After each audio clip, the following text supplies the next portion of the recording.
नमस्कार दोस्तों, मैं हूं अर्पित और एक बार फिर से आपका स्वागत है।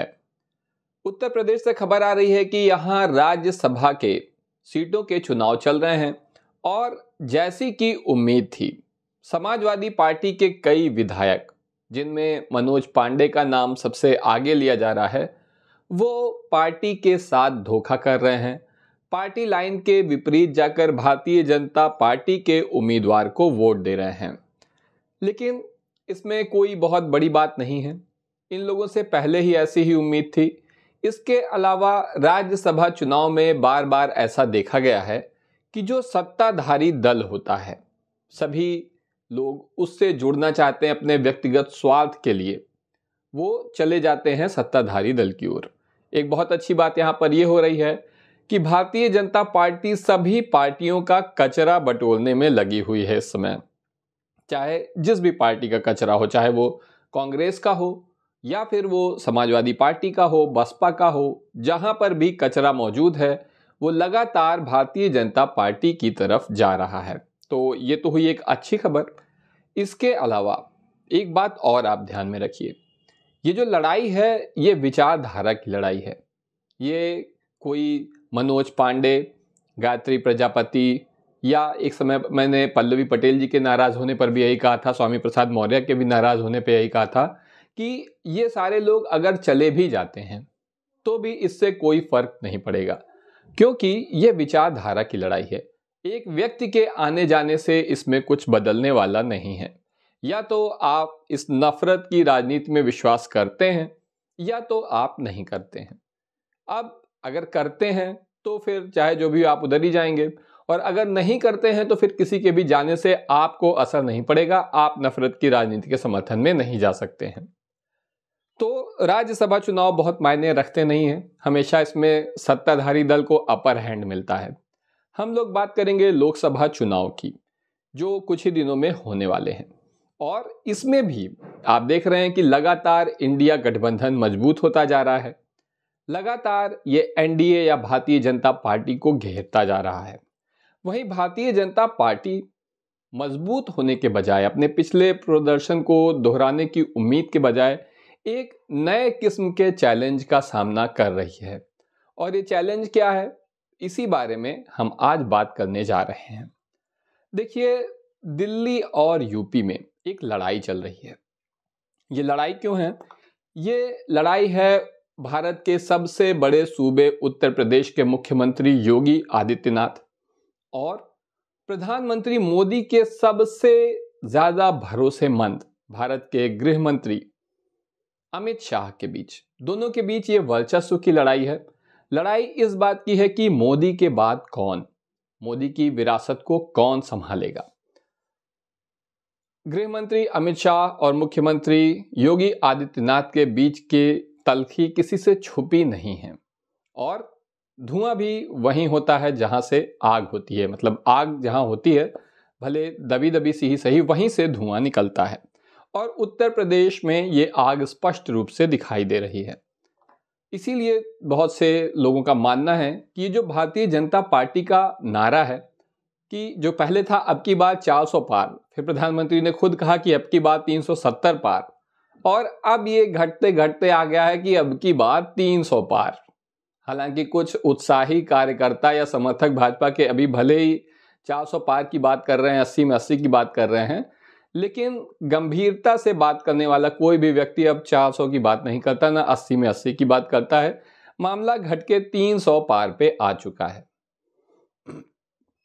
और अगर ये 300 पार पहुंच भी जाता है, 300 पार हो भी जाता है, तब भी इसमें एक और पेंच है कि अगर भारतीय जनता पार्टी 300 से ज्यादा सीटों पर जीत जाती है तो योगी जी की कुर्सी गई। तो अब की बात 300 पार और योगी जी की कुर्सी गई।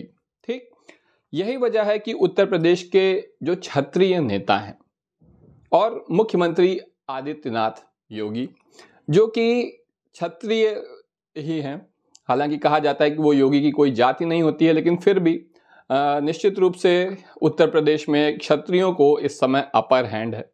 और उत्तर प्रदेश के क्षत्रिय नेता और मुख्यमंत्री योगी आदित्यनाथ कोई बड़ा खेल कर सकते हैं, ये बात वो भी समझते हैं।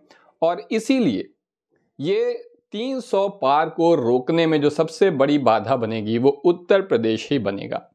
उत्तर प्रदेश के क्षत्रिय नेता मुख्यमंत्री योगी आदित्यनाथ को बचाने के लिए मोदी जी से विदाई भी ले सकते हैं और रघुराज प्रताप उर्फ राजा भैया और अखिलेश यादव के बीच जो बढ़ती नज़दीकियां हैं उसको इसी संदर्भ में देखा जा रहा था। मेरी एक रिक्वेस्ट आपसे ये भी है कि इसे आप राज्यसभा वोटिंग से जोड़कर मत देखिए, क्योंकि मैंने आपको पहले भी कहा था कि राजा भैया भारतीय जनता पार्टी को ही वोट देंगे और जैसा कि आप देख रहे हैं कि उन्होंने कह भी दिया कल कि वो भारतीय जनता पार्टी को वोट देंगे।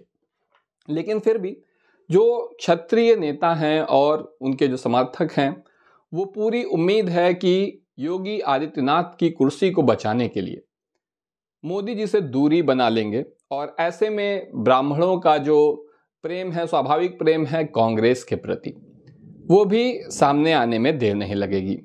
सपा कांग्रेस का जो गठबंधन है, अगर आप देखें इंडिया गठबंधन में, तो वो सिर्फ यूपी में नहीं है बल्कि एमपी में भी है। एमपी में खजुराहो की सीट पर समाजवादी पार्टी चुनाव लड़ने जा रही है। विपक्ष की एकता की भावना समाजवादी पार्टी और कांग्रेस के गठबंधन से बढ़ती जा रही है। न केवल अब आप इंडिया गठबंधन में एकता की भावना को देख सकते हैं, एकता के जज्बे को देख सकते हैं, बल्कि इसका असर भी अब आपको समाज में अपने अगल बगल स्पष्ट रूप से दिखाई देने लगा है। देखो, भारतीय जनता पार्टी जो है वो हमेशा से इसी जज्बे से सबसे ज्यादा डरती है।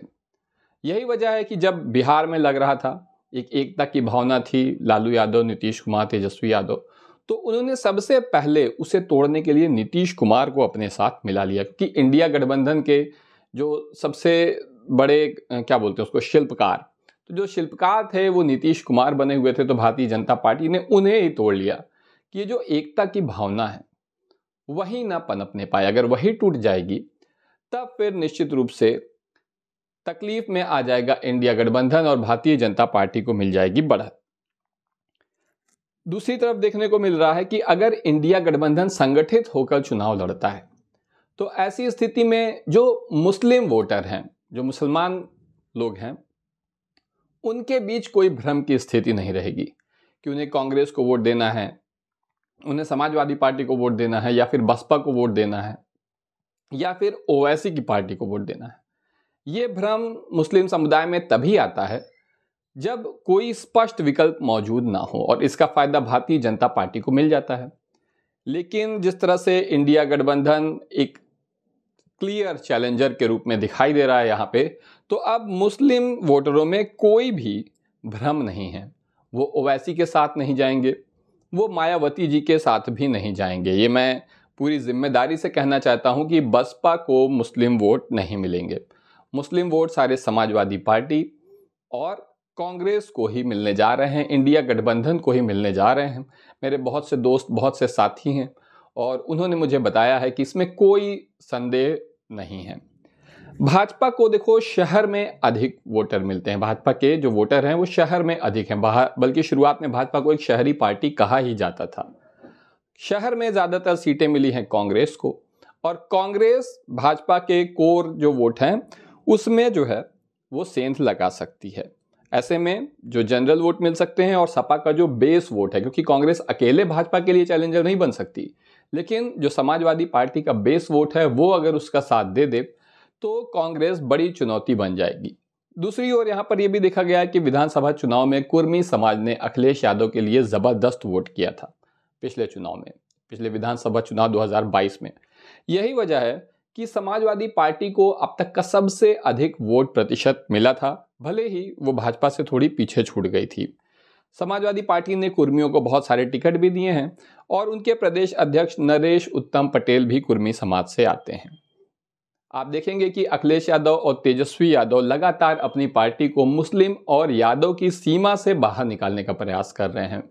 यही वजह है कि ये गैर यादव, पिछड़ों और दलितों को भी अपने साथ लेने जा रहे हैं, और पीडीए का नारा इसी उद्देश्य को ध्यान में रखकर लिया गया है, और अब इसका असर आपको जमीन पर दिखाई भी देने लगा है।